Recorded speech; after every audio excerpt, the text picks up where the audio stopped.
what we plan on doing next is the detail view for the IOP data, and that will include historical information as you type in or creating new records for the entries. So, um, in what we keep currently is a bullet list, because every time we meet, we create a list of objectives for the next meeting, and not just for the next meeting, but what we want to accomplish in between time. So from Right. the last time we met, um, we actually came up with a list of items, and most of them have been implemented, and some are still in the works. Thanks. Jerry? Thanks, Clivens. Yeah, so we use a pretty simple process. It's called spreadsheets. We set dates and who's responsible to do it. Clivens hasn't filled it in because he's pretty much a few things I'm responsible for, sending in details. And what we'd like to now show you is how easy it would be for someone else to be part of this process. It really is quite simple. I'm going to use the example of right now our BV screen is just basically a text field. We want to talk about how do we make it pretty amazingly fast to do. All right. Well, so it's really simple. The way that we do this is we simply have a spreadsheet. We give it three tabs: basic, complex, and detailed. And on the basic field, we label what would be in the most common exam, the test that we'd want to see, and the default value for them. So we got what would show up on the screen would be CT at 6 meters, which we all know is full name is cover test at 6 meters. And the default values would be non-strab and ortho. But if you had to give more information than that, we now have a typical screen that if this is the way you want the screen to look, I've put it in yellow. What would be all the potential things that I could now click off in a more complex case, which is negative. And I've just used the example here of the cover test to show you the type of detail that you have to spec out.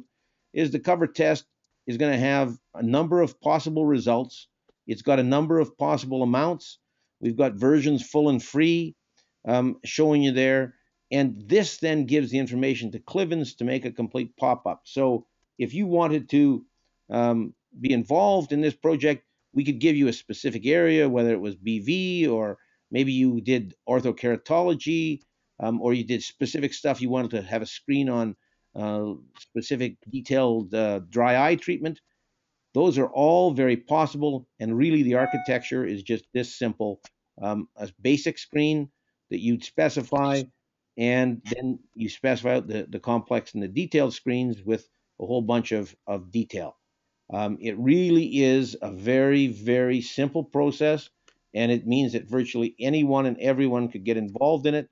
Our major sheet that we first started with is this one, which we have visual acuities, all specced out from Logmar to Snellen 2020. How we laid out this is, in fact, even simpler than the optometry screen is our Canadian Vision Care screen. And here you can see how we've got the start of the chief complaints of how that's done. And then this is much more specced out, the external health, which is pretty much implemented now graphically. So that's how simple it is. Dan, you've been developing software for quite a while. Um, you do you see any value that you see in learning new things to put into your software?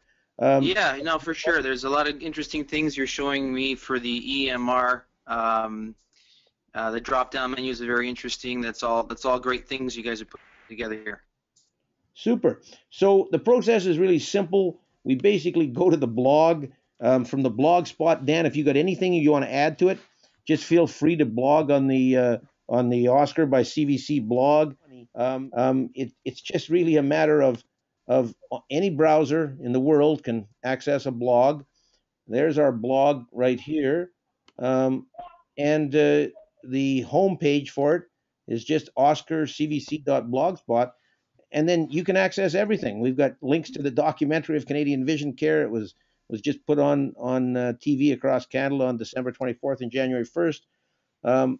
Eye Experts, that's the company. All the profits from it in the end go to that. And we are dedicated to working with all kinds of people, as Dan knows from past conversations.